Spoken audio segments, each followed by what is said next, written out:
જય શ્રી કૃષ્ણ. જય હો, મંગલમય હો. આદરણીય મોદીજી, આપના જન્મદિનની ઢેર સારી બધાઈ. આપની જય હો. આપના નેતૃત્વથી ભારતમાંનું મંગલમય હો. ગીતાજીનો છેલ્લો શ્લોક છે એ હું આપને સમર્પિત કરું છું. મોદીજી, ગીતાજીમાં કહ્યું છે, અને એ પણ કોણે કહ્યું છે? વિરોધ પક્ષના ધૃતરાષ્ટ્રના બોડીગાર્ડ સંજયે કહ્યું છે. યત્ર યોગેશ્વર કૃષ્ણો યત્ર પાર્થો ધનુર્ધર તત્ર શ્રી વિજયો ભૂતિ ધ્રુવા નીતિર્મતિર્મમ. હા, યુગો પછી પણ માં ગીતા આપના જીવનનું રહસ્ય ખોલી રહી છે મોદીજી, અને કહી રહી છે કે હે ભારતવાસીઓ, સમજો સમજો, જરા સમજો. યત્ર યોગેશ્વરો એટલે જ્યાં સ્વયં પ્રભુ કૃષ્ણ છે, સ્વયં પ્રભુ જ એનું સંચાલન કરતા હોય, સ્વયં નિમિત્ત બનાવતા હોય, એ વ્યક્તિ કેટલી પ્રભુને પ્યારી હશે અને કેટલી કૃષ્ણની નજીક હશે.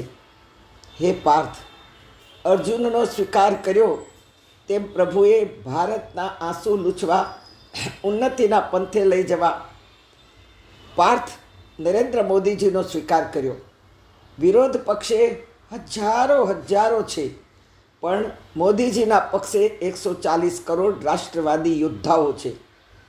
કારણ પાર્થ જેવા મોદીજીના રાષ્ટ્ર ઉન્નતિના કાર્યો છે, ત્યાં માં ગીતા કહેવા માગે છે, ત્યાં જ માં લક્ષ્મીજી સ્વયં ઘર ઘરમાં બિરાજે છે. યત્ર યોગેશ્વર કૃષ્ણો તત્ર પાર્થો. તત્ર એટલે પાર્થ, પાર્થ એટલે અહીં ગીતા મોદીજીને કહી રહી છે ધનુર્ધરો. અને પછી કહે છે તત્ર શ્રી વિજયો ભૂતિ. તત્ર એટલે ત્યાં, શ્રી એટલે લક્ષ્મીજી. એ વિજય લઈને સ્વયં મોદીજીની સાથે ફરી રહી છે, સ્વયં ઘર ઘરમાં વિરાજી રહી છે. કોઈ ભૂખ્યાઓને ત્યાં અન્ન રૂપે છે, તો એ નિર્ધનને ત્યાં બેંકમાં ધન રૂપે બિરાજે છે. કોઈ શિક્ષણ સંસ્થાઓમાં શિક્ષણ રૂપે, ડિગ્રી રૂપે વિરાજે છે. માં લક્ષ્મી સરસ્વતી થઈને શિક્ષણ રૂપે વિરાજે છે.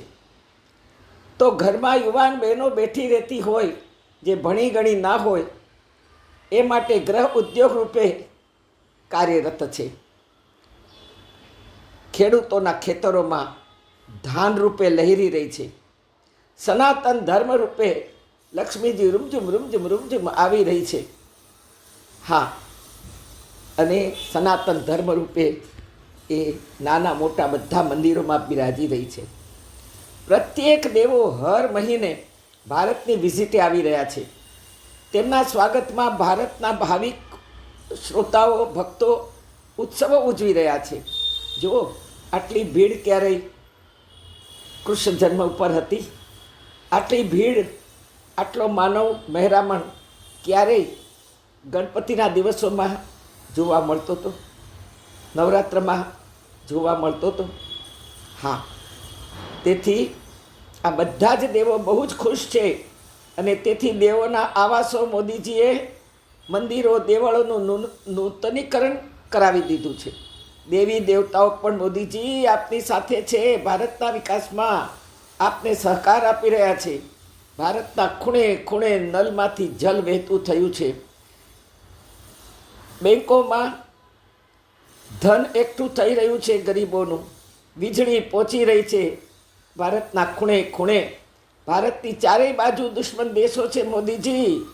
આગમાં રહીને પણ આપે અમને સલામત રાખ્યા છે. આપ માત્ર પ્રાઇમ મિનિસ્ટર જ નથી, ભારતની જેમ તમે પણ ભારતની માં છો, પ્રત્યક્ષ માં છો.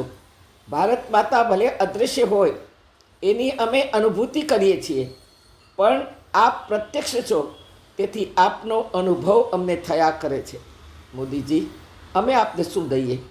બસ આજથી વચન દઈએ છીએ કે આજથી વિદેશી પરદેશી એક પણ ચીજ અમારા ઘરમાં નહીં આવે. માત્ર સ્વદેશી વસ્તુઓ જ આવશે. મોદીજી, આપ યાવત ચંદ્ર દિવાકરો 140 કરોડ જનતાની પ્રભુને પ્રાર્થના છે કે પૃથ્વી પર સૂર્ય ચંદ્ર જ્યાં સુધી રહેશે, ત્યાં સુધી આપનું નામ નભમાં રહેશે, આ વિશ્વમાં રહેશે. આપ આ જગતના ધ્રુવ તારા છો. 140 કરોડની પ્રજાનો એક એક ધબકાર આપના આજે પુણ્ય દિવસે આયુષ્યમાં જમા થઈ રહ્યું છે.